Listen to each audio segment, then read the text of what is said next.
Assalamualaikum warahmatullahi wabarakatuh. Saya Sandi Fadli Darmansyah dengan NIM 211440015 dari Prodi Akidah dan Filsafat Islam akan menjelaskan materi tentang hadis dan kebenaran.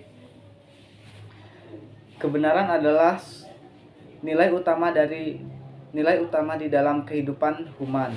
Sebagai nilai-nilai yang menjadi fungsi rohani manusia, artinya sifat manusiawi atau martabat kemanusiaan, human dignity selalu berusaha memeluk suatu kebenaran.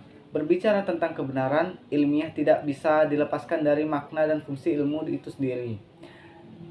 Sejauh mana kita dapat digunakan dan dimanfaatkan oleh manusia. Di samping itu, proses untuk mendapatkan haruslah melalui tahap-tahap metode ilmiah. Ada 3 metode teori kebenaran, yaitu teori kebenaran korespondensi.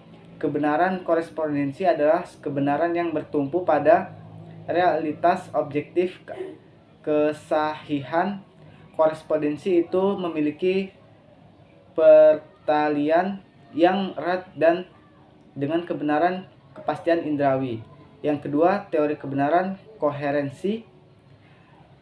Teori ini disebut juga dengan konsistensi karena mendasarkan dua teori kebenaran koherensi.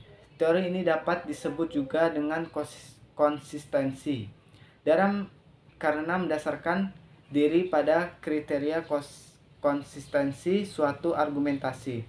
Yang ketiga, teori kebenaran pragmatik atau pragmatisme. Artinya, suatu pertanyaan itu benar jika pertanyaan itu atau konsekuensinya dari pertanyaan itu mempunyai kegunaan praktis dalam kehidupan manusia.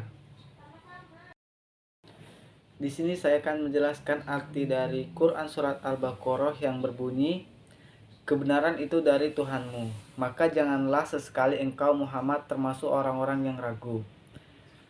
Dan kemudian tafsirnya, untuk memantapkan hati orang-orang yang baru masuk Islam dan umat Nabi Muhammad di masa mendatang tentang kebenaran ajarannya, Allah menegaskan bahwa kebenaran itu datang dari Tuhanmu. Wahai Nabi Muhammad, maka janganlah sesekali engkau termasuk orang-orang yang ragu. Kebenaran itu adalah apa yang diwahyukan Allah kepada Rasulnya, bukan apa yang dikatakan oleh orang-orang Yahudi dan Nasrani. Dalam hal ini, kaum muslimin tidak boleh ragu.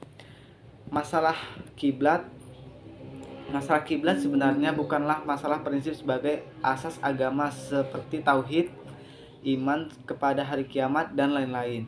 Tetapi kiblat ini hanya merupakan suatu arah yang masing-masing umat diperintahkan untuk menghadap ke depannya dalam salat mereka.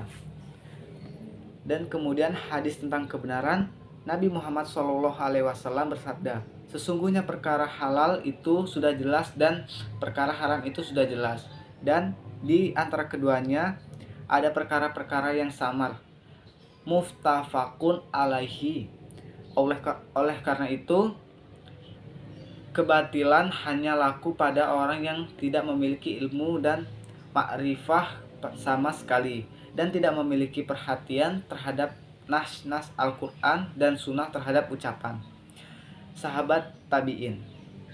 Imam Ahmad rahimahullah berkata, sesungguhnya muncul penentangan orang yang menentang dikarenakan kedangkalan ilmu mereka terhadap ajaran yang dibawa oleh Nabi SAW,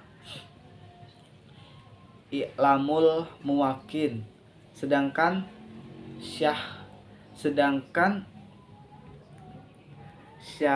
Syekhul Islam Ibnu Taimiyah mengatakan, dan tidaklah kamu mendapati seseorang yang terjerumus dalam bid'ah kecuali karena ia kurang mengikuti petunjuk sunnah dalam aspek pengetahuan dan pengalamannya.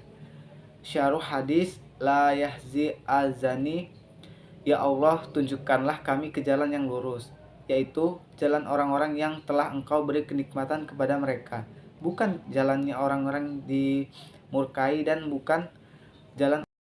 Baiklah, itu saja penjelasan materi dari saya yang menjelaskan tentang ayat dan hadis kebenaran. Lebih kurangnya saya mohon maaf. Wabillahi taufiq wal hidayah. Wassalamualaikum warahmatullahi wabarakatuh.